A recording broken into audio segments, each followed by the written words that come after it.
it is just such a great honor to be the interviewer in relation to Andrew's innovative idea of a One Earth balance sheet. I was actually in financial services industry for many years, and Andrew was our esteemed regulator and policymaker. His words and speeches matter to the industry. But today, I believe his words and speech matter to the entire humanity and the whole earth. So listen up. But before we get into the interview, please allow me to say a few words about the institute I work for and a bit of a framing for today's discussion. I am a vice president of Berggruen Institute, headquartered in Los Angeles, and a director of the Institute's China Center. We work in the cross sections of philosophy, frontier technologies, and arts. We bring together thinkers that would include scientists, philosophers, policy gurus, and artists to have dialogues with each other, to engage in, I call, thought collisions. In Chinese, it's like 思想碰撞, in the hope of generating fresh thinking and innovative ideas in this age of great transformations. So we work on identifying and fostering new, disruptive, but constructive ideas. They supplement and challenge the conventional thinking of modernity and globalization. So we are a new ideas incubator and a global platform for promoting innovative foundational thinking. So with this background, you would appreciate how excited I was when Andrew talked to me about his idea of a One Earth balance sheet a few months ago. I mean, to me, first of all, this idea reflects a different worldview on who we are and how we are related to each other and to nature. It represents a shift from the binary, mechanical, and a linear worldview to a holistic, dynamic, and non-linear one.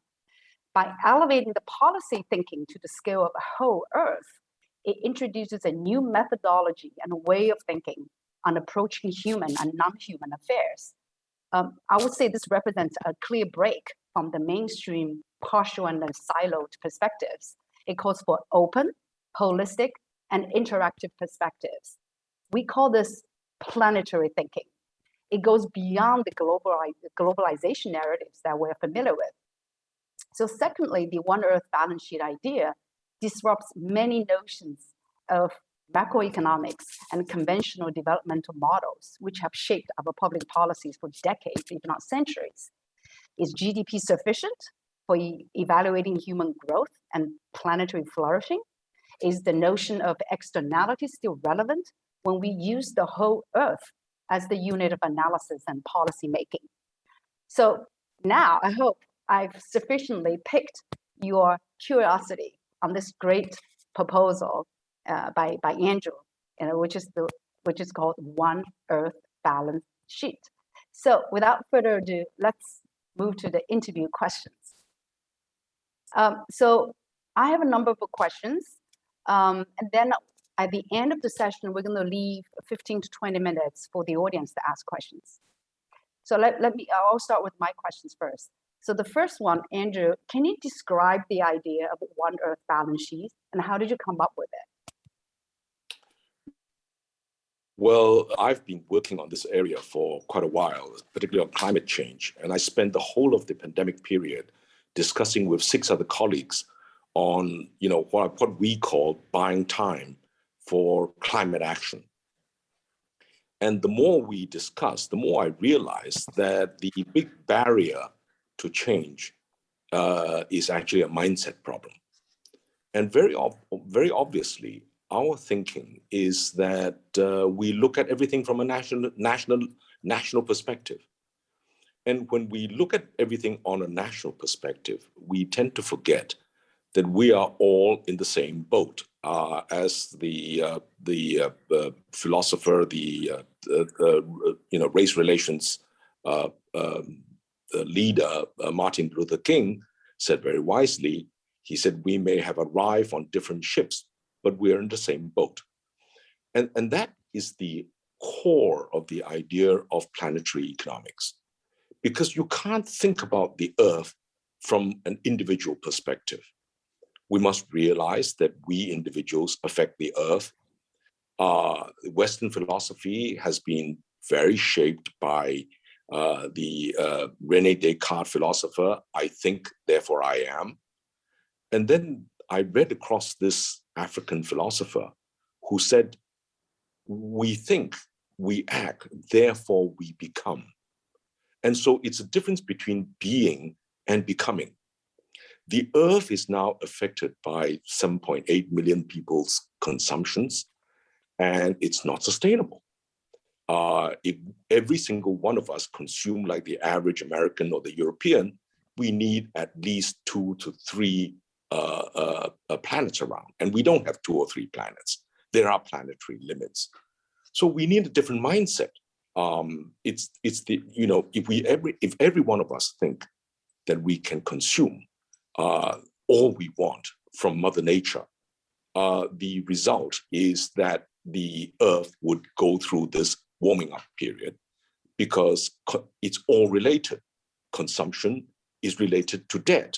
The more you consume and the more you're willing to accept debt, the debt infinitely increases and consumption infinitely increases. There must be constraints to growth, constraints to consumption. So the whole idea of a balance sheet started coming in because in a balance sheet, everything must balance. I'm an accountant by training, and one of my first research projects was to look at a flow of funds project in which not just the economic flows, the trade flows, the physical flows, ultimately it ends up in the balance sheet. Something must add up. You know, my liability is your asset and your asset is my liability. So if I pollute the atmosphere, it will harm you. And if you pollute or consume something, I can't have it. So the result is that the having a OneEarth balance sheet actually brings in not just the financial description of an individual, a company, a nation, but the whole Earth. We then relate the idea of natural capital, human capital, and all our assets and liabilities together so that we have a far better picture, a whole composite picture of how the Earth is evolving. And once we all have the common picture, we have a common language, we might be able to arrive at common solutions. The real problem is you look at it from your point of view, I look at it from my point of view, and we can't agree. So at least we begin to have a common picture of what's happening. And that's why the OneEarth balance sheet is, to me, it's quite important. And I must say, you know, when you read it, you also felt it resonate. And I want to thank the Berggruen Institute and Noema Magazine for publishing my article, which got published in August this year. Mm-hmm. Yeah, so yes, indeed, when I read it, I thought it was really interesting and refreshing. I mean, we've seen planetary thinking in the area of environmental studies, and then even, you know, in areas of tackling the global catastrophes and this and that. So I would say this is the first comprehensive piece that I read on the OneEarth balance sheet, you know, essentially try to conceive or reconfigure the accounting methods and using the whole Earth as the unit of analysis. So I do think that this is very, very refreshing and very interesting. So this idea, when I, you know, perhaps let's explore a little bit sort of the intellectual significance of this idea, okay, at different levels. You touched upon the philosophical origin of some of the conventional thinking that we have right now. So could you expand a little more on in what kind of a world views this OneEarth balance sheet trying to put forward, or at least promote? And in what way it's a break from the old conventional thinking, philosophically speaking, or what views? Yeah, from what views. Well, the most fundamental issue about a OneEarth balance sheet is that the idea that if we have full information, we can make better decisions. It's terrible when we actually make decisions based upon false information or seriously missing information, right? And so just to give an illustration, of course, it doesn't mean that you can't discover something because of partly your ignorance. But when Christopher Columbus embarked on his voyage of discovery, he was actually using the most available data from the maps that he got from the Arabs, and which adapted the maps from the Chinese. And therefore, the idea that Europe, Mediterranean was very well mapped, Africa was reasonably well mapped, Asia wasn't bad, but he had nothing on America. So when he headed sort of west, he eventually hit America. And gradually, over time, they begin to have a much more composite picture. And the whole idea of a OneEarth balance sheet is to build up a composite picture of the Earth from, if I may say so, 360 degrees, and slowly do it like a huge jigsaw puzzle. And finally, you get a much better picture of what's happening. Now, let me give you a simple illustration. You see, if I report on what's from a national perspective, I can't check that number unless I get the balance sheet from somewhere else, right? If I get, if I trade with another country, the other country reports, exports from me, and so they report as imports. Now, the very fact that one can check with the other side actually makes it more accurate, right? So the whole idea of the balance sheet is actually to make that, in very practical terms. Now, as you know, what happens on a practical basis is that the United Nations, in trying to solve the world's problems, has what is called the Sustainable Development Goals. And there are 17 of them, like, getting rid of poverty, narrowing inequality, creating sustainability, et cetera, et cetera. But how do you translate macro goals into micro goals? And once you translate it, every company is now forced to do ESG, environmental, social governance. So increasingly, we are now generating more and more detailed information on what happens at the corporate level. Okay, and in order to do it at the corporate level, we're also generating information at the micro level. That means on individuals, on the consumers, on the partners, on the customers. So increasingly, the world's information is escalating, but we really need to reduce all this to in a level that we can understand. And the way we understand is OneEarth, because we are all in one Earth. And so, in a sense, if we have got 7.8 billion monitors around the world with everybody, we will eventually get the how many terabytes information to compile a composite picture. Now, we obviously cannot do all of this, but the more data that we collect, the more philosophy, the more information we get, we begin to understand what's happening of human activity on Mother Earth.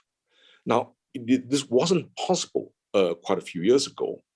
For example, in the financial crisis, suddenly Richard Koo from Nomura actually said, look guys, you only look at GDP flows.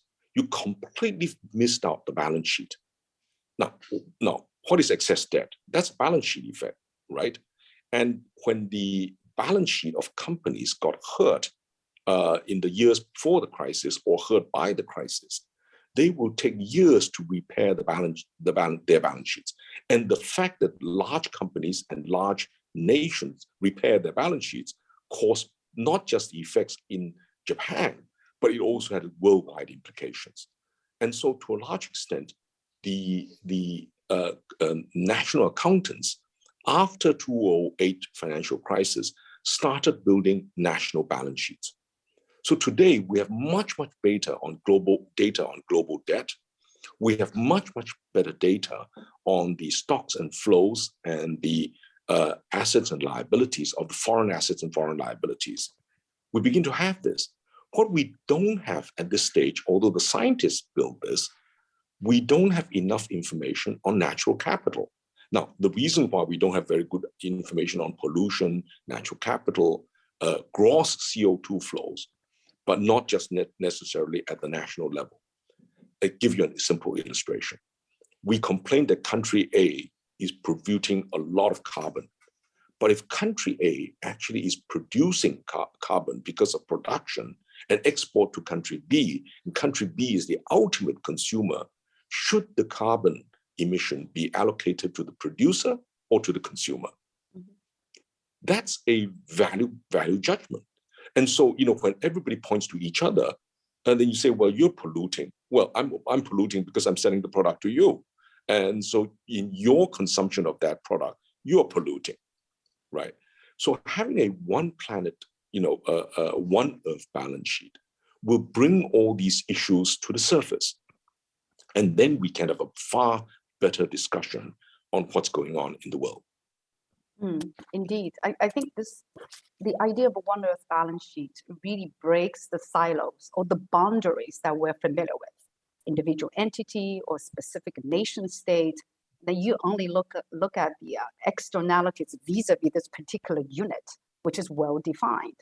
But if we enlarge it to the entire planet, the entire Earth, and then we will have a clearer picture about who really actually benefits from certain economic activities and who should be shouldering, right, the cost, the social cost, the economic cost, or environmental cost of specific, economic activities. So this actually is going to be has a tremendous explanatory power about what is going on in this world and who should be responsible and why we should be working with each other, right? So in many ways, it's a challenge to many notions of macroeconomics and then development models that we're familiar with.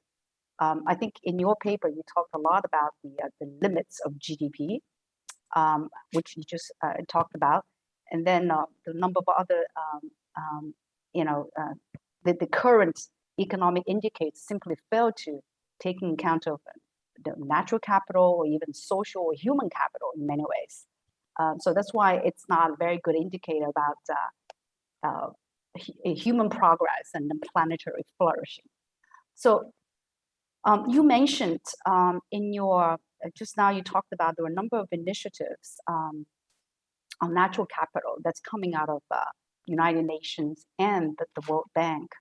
And then could you expand that part a little bit so that our audience have a better understanding about where things are when it comes to the accounting of a natural capital, where things stand, and then your idea of one Earth balance sheet, in what way it relates, supplements, or changes the various initiatives which have been proposed by United Nations and the World Bank and some other pioneering nations? Well, this is only the early stages of this. Planetary thinking is still relatively new because everybody looks at it from an individual perspective, a community perspective, and a national perspective. But increasingly, as globalization occurs, more and more people are beginning to understand the implications of globalization, both the positives and the negatives, right? So just give you a simple illustration. The old idea of GNP or GDP, gross national product, gross domestic product, why can't it be a gross planetary product, right? I mean, that's the whole idea. The whole idea of GDP was, if we were to look at the world today from people, planets, and profits, GDP number look more at profits situation. It actually ignored the people inequalities and it ignored the planetary injustices, right? So if you don't take account of natural capital, you actually are essentially blind to the fact that you are polluting or that you are actually consuming natural resources that will not be replaced. So give you an illustration. Everybody says, oh, it's wonderful to have solar energy. Well, it costs 5 tons of copper to produce one solar windmill, right? And all the cables related to it. And if we actually power everything by solar, there is a planetary cost. People forget about these things like that. So we really need a full balance sheet to weigh up what is right, what is wrong. A lot of decisions, are in danger of being too simplistic, right? as Einstein said, it is very good to make things simple, but it cannot get too simple, right?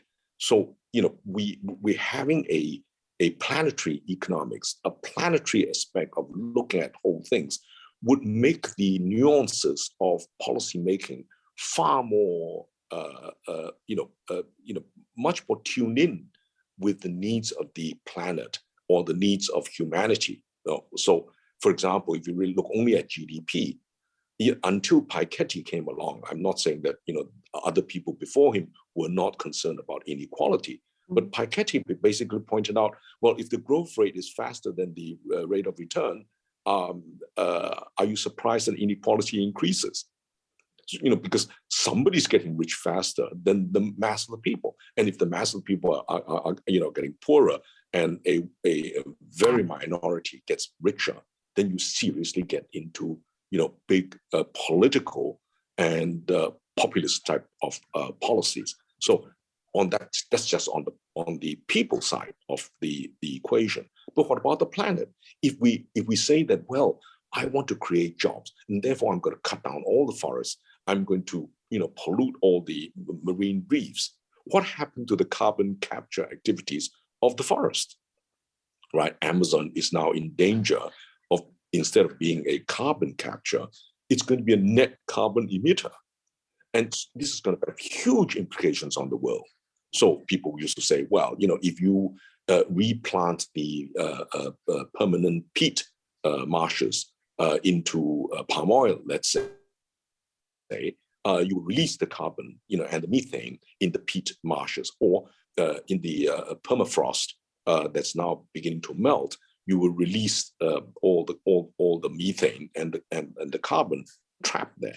So the whole idea of measuring that natural capital at the national level, particularly, would force the national policymakers to realize, my goodness, I am pursuing GDP numbers growth that in fact is harming my country as a whole, and also harming a national, international community. Similarly, at the global level, when the balance sheet is clearer and all the injustices to human beings and injustices to the planet are clearer, then people will become to negotiate more and cooperate more. Of course, we cannot be too naive. Life will always be about, competition, rivalry, as well as cooperation. But having much better scientific numbers would actually force many more countries to pay much more attention, not to destroy their planetary environment as well as human condition in order just for short-term profits. Yep.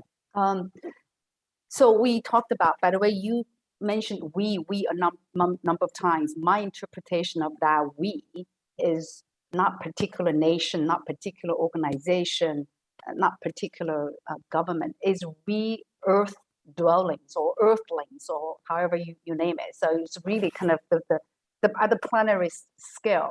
I think that's something that people need to get used to, in those scale and in those terms, to think about some global challenges and issues.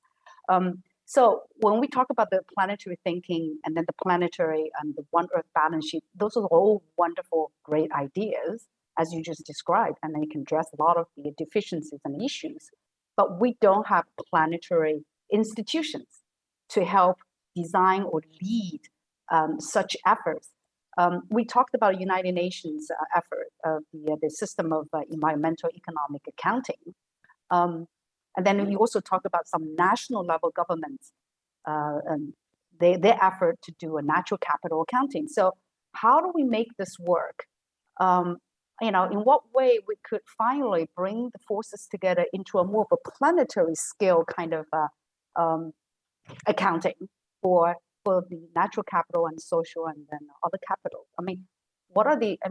Can you give us an assessment about how UN effort has been successful or not, and whether or not the certain national efforts, are they bearing some fruits or not, and in what way we could actually bring all those things together, bring it to the planetary level?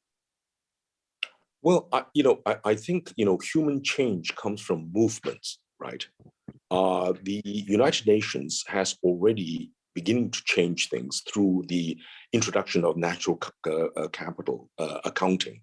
And this came from a report by Professor Dasgupta, who actually wrote about this. And the economics of biodiversity, came to the attention that, maybe the loss of biodiversity is huge. Now, the problem of working in silos is this. COP26 is about carbon emission. They all talk about carbon emission, but there's also another conference of participants on biodiversity. And so, so if conference A talks about something and conference B talks about something else, the governments, may get confused. The priorities may get, different. So it's much more important for us to take the thing as a whole. Now, but taking as a whole becomes very, very complicated, which is why we now need not just the efforts of the United Nations. We need the efforts of the UNESCO, or we need the contributions of the World Bank, the IMF, because the IMF produces all the financial information. We need the information from let's say the Bank for International Settlements, right? We need the at least G7, if not G20, because they are the biggest players. But we even need the information from the small countries. So, for example, the countries like Maldives and the Pacific Islands are the biggest victims of carbon emission, of the rising sea, bigger natural storms, for which they themselves are individually the least contributors of the carbon emission, right? So we do need everybody to contribute. And how do we do this? Now, I may be wrong, but the idea of a OneEarth balance sheet is to force people to think like that. And not just force, but help people to think very clearly over this issue. Okay, so we get the Greta Thunbergs of this world, saying that, well, the young feel that it's not just blah blah blah blah. We must take action. But what action do we take? So we should be constructive. We should not be just destructive. We, criticize for the criticism's sake. So I propose the idea of OneEarth balance sheet, an idea for people to work on it at a university level. I've already started working, for example, with the China Academy of Social Sciences on, when I admired what they did on their national balance sheet for China, but increasingly, as they go into natural capital, they are beginning to produce or begin to get the study groups on that area. I have worked with the Bank Indonesia Institute.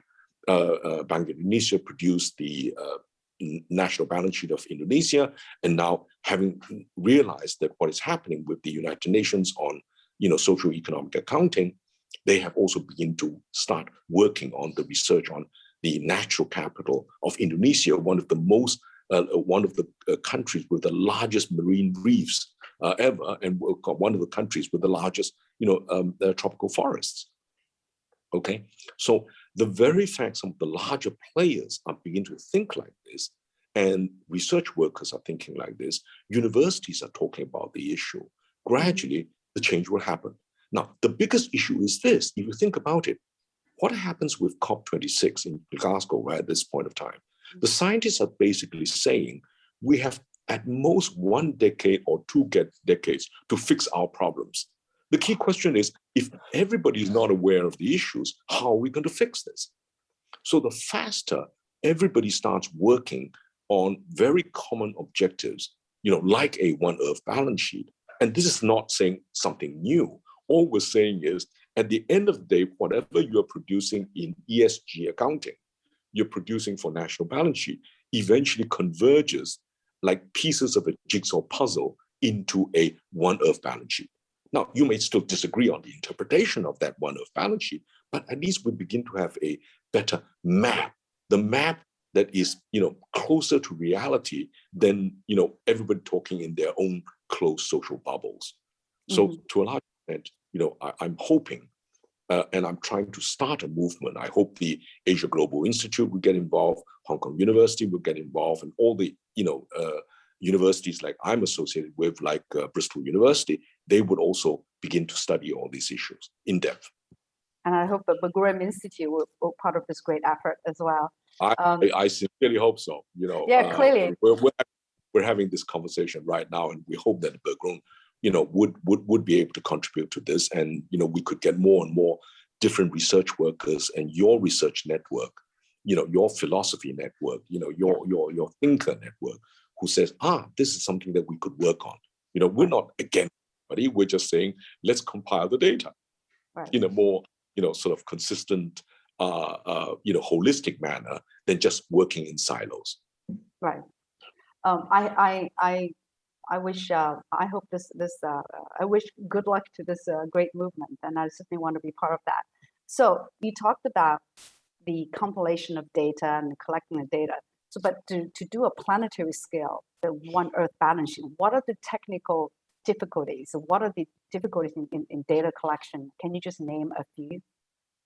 Oh, sure. This is a huge exercise. Now, what is happening, let's say, I'm a former central banker, a financial regulator, and Mark Carney, who used to be governor of Bank of England, led the efforts on pushing towards green finance, right? He's getting the financial community, the task force for climate disclosure, to get corporations to disclose their information on what they're doing with climate change, right? And of course, with ESG, the corporate reporting on what they're doing with equality, workplace, gender equality, racial equality, etc., is improving. The data is improving by the day. Now, one of the big discussions that's going on is green finance, greenwashing, right? That means you're saying you're doing good things, but you're actually doing the opposite. So what is happening right now is the shortage of standards. We don't have enough very good standards. And having a OneEarth balance sheet forces you to start thinking about what sort of standards are necessary. Now, a lot of this data is available, because if you get or not yet available in different forms, but not quite standardized. So, for example, if we could invent like the equivalent of a Fitbit, right, that actually measures not just activity, but also the carbon emission that you are doing, right? And we could, for a designer, design a house that that measures carbon emission, energy efficiency, pollution, right? All this is possible. Let me give a simple illustration. The idea of if you were to put an electricity meter just outside your front door as you leave it every day has been known to change consumption of electricity, reduce it by 20%, because people then switch off all the bulbs, all the light bulbs, etc., and just save electricity. So, and people are beginning to be conscious like that. But what it goes to show is that 80% of the energy consumption and the carbon emission and the resource is at the design stage. This is why the corporate sector has suddenly switched from let's not worry about climate, let's not worry about inequality, to become, my goodness, actually, people and planet are profit opportunities. Let's move from a climate denial, inequality denial, to an opportunity situation. And that's why we're now, every time you're now beginning to talk to people like particularly in the West, advanced markets, the CEO, the leadership mindset has become to switch. And that's very healthy. That's very encouraging. The only thing that I worry about as a planetary person is, have we moved fast enough? Because if we move too slowly, we will still head down what I call to be either a nuclear disaster or a climate a warming disaster, right? But the fact that we are all beginning to move in the same direction is very helpful indeed. And so if it's hard to envision or conceive the planetary scale balance sheets at this point immediately, even though I think this idea is long overdue, but our thinking, the mindset in general, is still lagging far behind. I'm just wondering, does it make sense to have some sort of regional balance sheets or major trading nations balance sheets conceived or produced first before we actually produce the planetary one? We can do both. There's nothing to stop both. I mean, to Right. a large extent, as you know, the part is part of a whole, but the whole has attributes that are not necessarily in the parts. You know, people Right. tend to forget this, right? Right. You know, the ecology is really of the earth. The earth is greater than the sum of its parts. That's the old linear mechanical view. Life is actually the emergence out of its parts into something completely new. And that's what's happening. We're moving into a new planetary perspective. We have not become just a multi-discipline, you know, adding up of the different parts. We're beginning to move into interdiscipline. That means the interactions between the parts. But we're moving into a transdisciplinary. We are transcending the system into a new level of thinking. It's like meditation, you know, as you know, previously, the old philosophies did not take into consideration meditation, that there is another awareness way above the common senses, the five senses that we have. You know, we mentally perceive rather than just touch, feel, hear, or, you know, or taste. Okay, so this is what's happening with human perception of reality. You know, is rising to a new level. And when it rises to a new level, it doesn't mean that I have to consume more. A philosopher, actually a guru, actually eats much less. You know, he feels he doesn't need to have the latest car, you know, the latest biggest house. You know, what he has, it can be shared with other people. So, you know, it's a very philosophical way of looking at the world. Right? You know, some people are vegans, they don't eat meat because they say that I don't want to take life, right? So we do what we have, and each of us will contribute to the earth in our own little way. And in that way, we will change the whole. And if we live with the whole, we live with each other, you know, and that's what, you know, we hope, you know, will happen. Of course, life is much more complicated than that, but having a simple goal would hopefully unite more people and to get more cooperation than before. Yeah, so the idea of a One Earth balance sheet, it's not just about accounting. It really triggers a whole different worldview, and it really, you know, make people rethink about some of the values that we hold as truth, as self-evident truths. For example, the mentality. I mean, zero-sum competition mentality. Clearly, that's something that needs to be revisited and needs to go, Right. especially when we are in the midst of all those kind of a geopolitical strife, right? So that kind of zero-sum competition has to go. And then another thing is the maximization mentality, because, you know, you and I were all part of the financial services industry before. So we talk about the maximization of the profits, and the businesses are maximizing their returns and the profit. All this maximization mentality needs to be revisited, and you know, so in a way, it's a whole change of worldviews and philosophy and ways of life. It's not just about the changing accounting methodologies. So it's a major mind shift.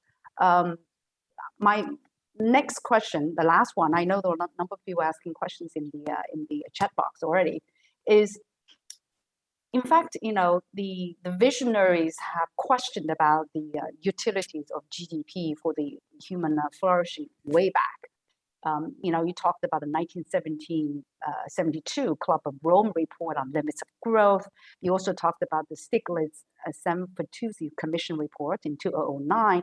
All those reports, in fact, people talked about the limits of growth, the limits of GDP. We need to think beyond GDP, and then how much impact this has had on the world.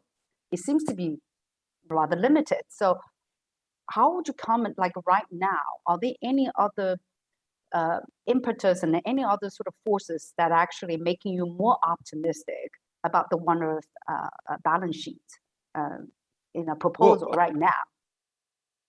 Well, I think, you know, the phenomenon like Greta Thunberg, a teenager were willing to go out and protest on this issue is actually very encouraging. It goes to show that the young care about what they are going to inherit, right?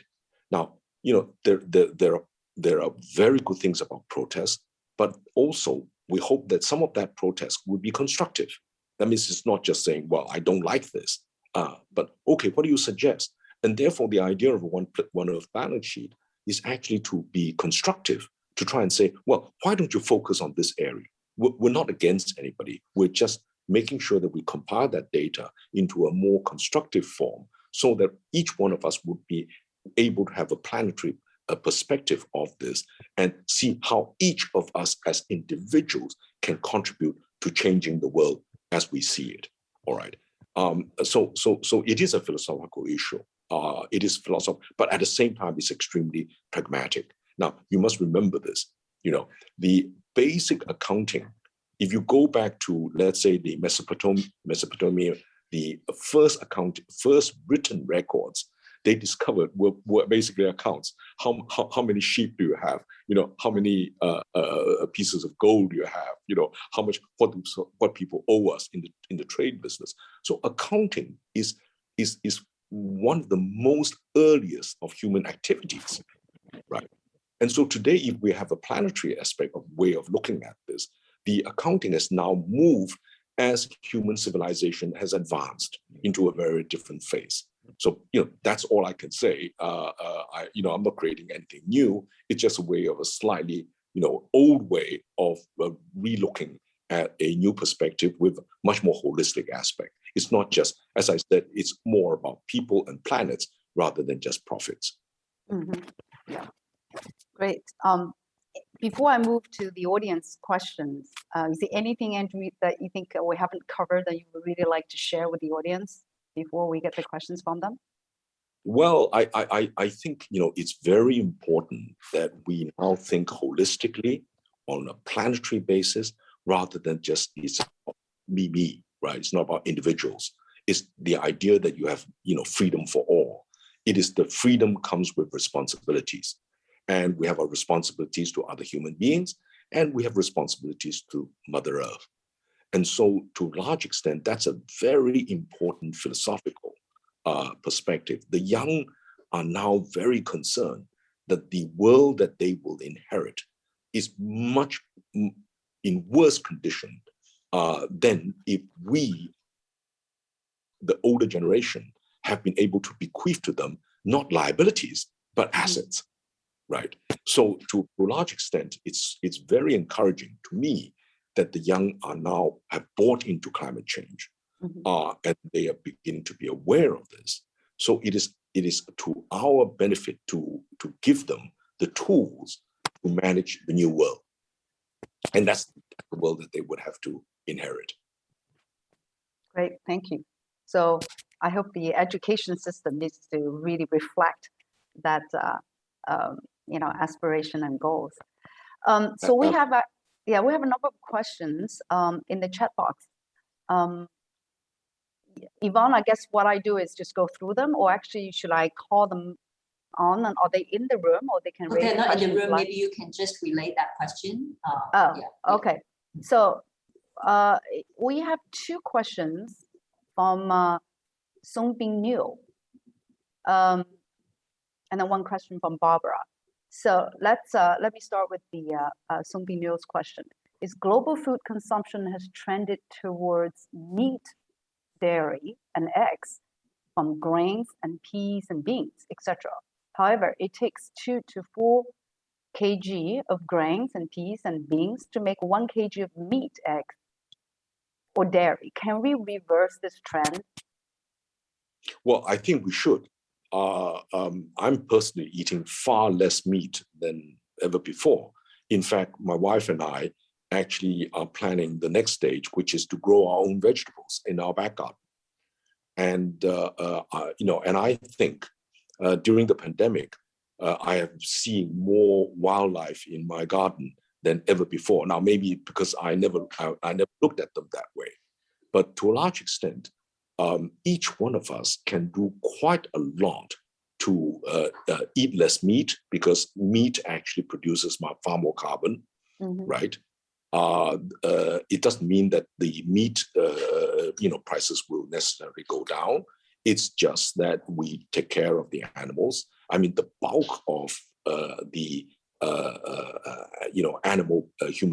animal beings actually is now completely human controlled. I mean, managed like a sheep for mutton, cows for meat and milk. All these have become very heavy on the climate, right? So changing human lifestyles actually can change the actual composition of the body mass in the world, and encouraging more forest, for example. It would regenerate more forest. We need at least, the latest estimates about at least 1 trillion more, hectares of new forests. And that would depend very much upon countries and governments and communities devoting more time to regenerate our forests that we have cut down. Okay, so to an extent, I totally agree with Dr. Neo, on this issue. Let's make more people. The idea that people are more vegans, vegetarians is a great thing. I mean, this has always been in Asian culture. If you look at a lot of Indians, they are vegetarians, and this is now catching on worldwide, which is, in my view, a very good thing. I guess not everybody has a backyard or garden to plant their own vegetables. So apart from being a vegetarian or vegan or eat less meat, I wonder, like, the artificial meat industry, would that be something that's also a direction to go? High protein artificial meat industry. Oh, that's true. But it's also, as some cities are urban people are beginning to discover, just their little porch outside, they can actually plant their favorite chili, cilantro, spices, okay? And they can use their composts, to actually plant all the organic, so that the vegetables that you plant will be much free of pesticides and elsewhere. I visited a factory in Penang, Malaysia, where I am, where the whole factory is using the empty land to plant organic vegetables, which they use for their staff canteen. Their own staff are now totally vegetarian. I think that's a wonderful idea, right? I think that the very fact that the CEO has this vision, and the whole idea is that they are evolving new types of indoor planting of vegetables, free of pesticides, using the latest digital technology to monitor the growth of that plant in a much healthy way, using natural sunlight and just adding water, and fertilizer when needed. It's actually changing the whole food production game. So it gives me great encouragement that innovation is happening in ways that people never dreamt about. Oh, we used to think, well, that's vegetable production is somebody else's job, and then suddenly we discover that the people who are actually in the electronics game are actually suddenly say, well, the spare land that I won't be able to use immediately, I can use for vegetable planting, right? Which is So next question is from Barbara Maynard. Assuming we succeed to shift to planetary accounting supported by the right institutions, what outcome can we expect? Will this stop the threat that we are now facing from the climate crisis? Well, I feel that I think it was Bill McKibben who actually gave me that image, which I thought was very good. We are all like on a boat that is on the Iguazu or the Niagara Falls, and we seem to be accelerating towards the abyss. And the captain and the chief engineer and the people on board are fighting each other. saying, well, and the danger is that they're accelerating to that area. So what we should be doing, actually, if we have a proper conversation, instead of shuffling decks on the Titanic, we begin to steer the boat. As you know, even in the river that goes to a huge waterfall, there are quiet spots in that. And if you actually steer the ship or the boat to the calmer waters, eventually you will reach shore. And that's what we're doing. I'm not saying that we cannot stop, the mammoth, what we have built today overnight. That is not possible. But if we were to just change the course slightly, we will gradually move on to calmer waters rather than this idea that we'll all fall off the cliff. We actually go into a better waters, and then slowly we will reach a better environment. So the pessimists will say, well, Armageddon is coming, the world will burn up, and why are alphas fighting each other in a burning planet? I mean, that's the standard phrase that's going on. But if we are able to get the conversation about what we can all work together, not on a zero-sum basis, but working together to tackle the planetary challenges of people and planet, rather than just pure profits, then we will all benefit in moving to more stable conditions, that is sustainable for the planet as a whole and humanity as a whole. That is the ambition.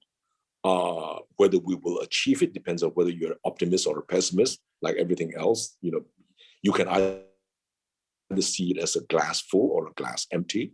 I am hoping, I worry that it will become a glass empty, but I'm hoping that the young generation and the ideas that we push forward today and what's happening in Glasgow are the signs that we're moving, towards a better direction. Put it this way. Mm-hmm. Okay, so in the interest of time, I will actually lump the following two questions together. They're all somewhat more technical. Anyway, so one is from Alex. ESG accounting, it's still regulated on a national level. Who will be regulating the OneEarth balance sheet accounting process? And then the second question is from Al Rains. Within this single planetary balance sheet, would you envision separate economy accounts, i.e. separate accounts for all the subsidiaries? Would this be important in that it could be a tool for stimulating competitiveness among economies, a race for the top? Well, ESG accounting doesn't mean it's a one-size-fits-all ESG, right? I mean, there will be, at the moment, we have about 196 members of the United Nations. We will probably have 196 versions of what each country is doing to promote ESG standards, right? Now, gradually, there are private, sort of standards boards, promoting different standards, and not everybody will agree. But that's the world. The world is actually comprises huge diversity. We're no longer talking about a universe. We are talking about a pluriverse. That means, many people looking at a planet as a whole, rather than a unique one-size-fits-all perception of the world, right? So ESG would be the same. We would have very different ways of looking at it, and some people will adopt higher standards or lower standards, or different way how you look at it. The rules that you apply in a Pacific island would be very different from a country that is 100%, inland with no that is no seas. The standards that you apply to a country that is full of natural forests, but is deforesting, is very different from one that is in the desert, right? So we cannot. There is no one size fits all solutions. So we need to think, about it in that perspective. So and the same applies to the second answer. We are not striving, for our raised question, we're not striving to have a one one-size-fits-all standard for everybody.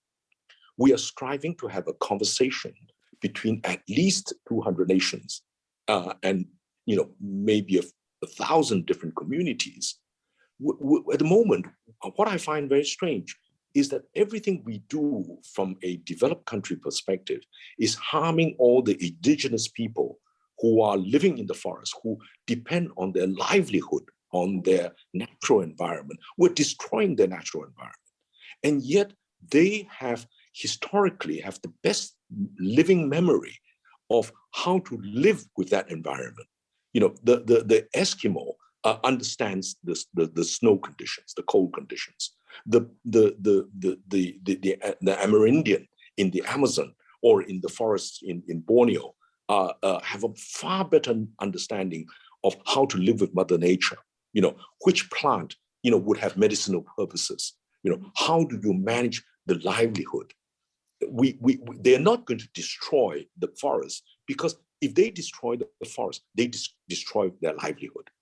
So we need that conversation, and we don't have it. What we have is a monologue of people who are not listening, right? The whole idea of the OneEarth balance sheet is to have a conversation between many different people of different color, different races, different religions, different cultures, to arrive towards a commonalities, put it this way. You will never have total commonality, right? You will never have only what you agree, what is the right way to do this.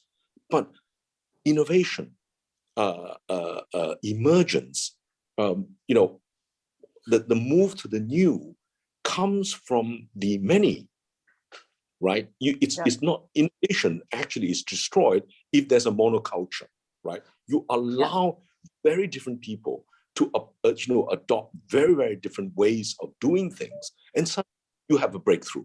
And that's what we now need from the rest of the world. If the rest of the world, if the people who are in power are willing to listen more to the young, to the people who are doing what you consider to be very strange ways of doing things, suddenly you will actually arrive at conditions that are very, very new and startling. We may be, we are already on the verge of discovering through artificial intelligence, quantum computing, new ways of calculation, new ways of looking at things that we didn't think about before. We thought, these are, they're totally outside our perspective. We can't adopt this. And suddenly you discover that you can actually arrive at computing using much less energy and do it faster, and even in a sense more accurate than the old classical way of computing, right? So we need to be open-minded. That's what I'm really trying to say. Once we are open-minded and we listen more, we care more, we share more, right? We are all in the same boat. Let's all work together to try and get everybody to work together. Slowly, that concept will be able to move our, spaceship Earth, or whatever you call it, the planet, hopefully in a situation that, the people and planet will live better with each other than at the moment just exploiting the other one. Thank you so much, Andrew. Thank you so much for this inspiring and really thought-provoking idea.